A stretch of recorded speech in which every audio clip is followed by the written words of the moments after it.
Hey everyone, my name is Siobhan, and my close reading is on special topics in being a human, a queer and tender guide to things I've learned the hard way about caring for people, including myself.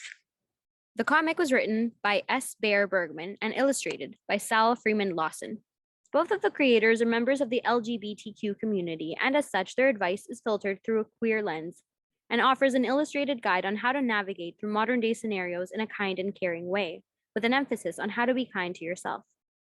This illustrated manual features lovely colored images that accompany what the text is saying.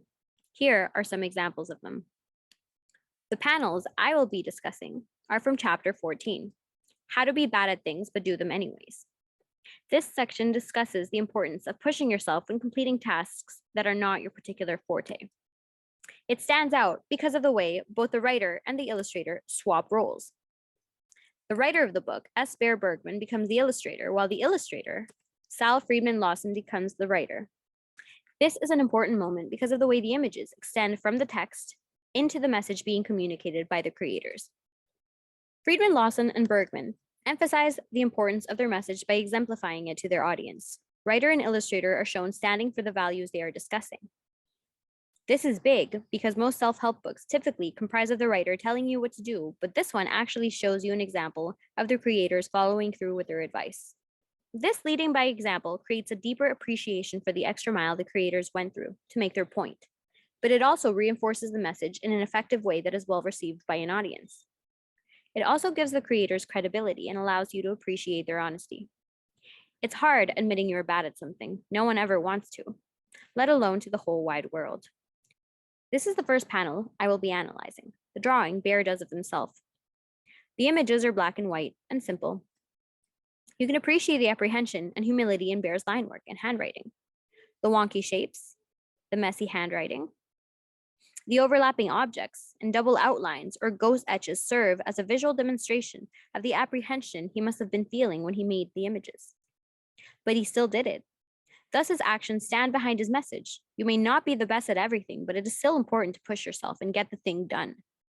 As Freeman Lawson states, being uncomfortable with the skill we need to use is likelier to be an indication that we need more practice than it is a harbinger of doom.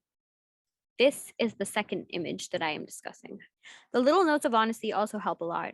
They give context to the drawings and provide further insight on Bergman's inner thoughts. Some bubbles also serve as comedic relief, which takes some of the pressure off of the artist. Here we can see their little note on 11th try at drawing a hand. I mean, who doesn't appreciate honesty? Drawing anatomically correct hands is a challenge. Hands are hard. Even artists struggle. It's okay to doubt yourself. It's okay not to be spectacular at everything. This is what makes you human.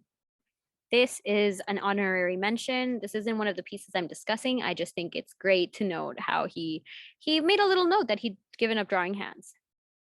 This is the third image I chose to discuss. I also just wanted to make note of the raw, unedited form of the images versus the rest of the book. Sal's images are colorful and edited, as we previously saw. These, on the other hand, are left completely unaltered. They're the real deal, no color, just black and white, which keeps the image simple and distraction-free. The creators are that serious about what they're saying. They would literally go out of their way to publish this in press, which some might consider a huge risk, but it's precisely because of the long-lasting nature of this message that the gesture sticks. What an ingenious way of making a point. There's also something about seeing the authors of this book tackle their insecurities in chapter 14 that empowers the reader and makes them want to do the same. Lastly, I chose these images not because of how beautifully rendered they are, but for the power behind their presence and how this extends into the narrative. This is a remarkable moment because it says so much about the reliability of the people giving the advice. It shows that their actions match their message.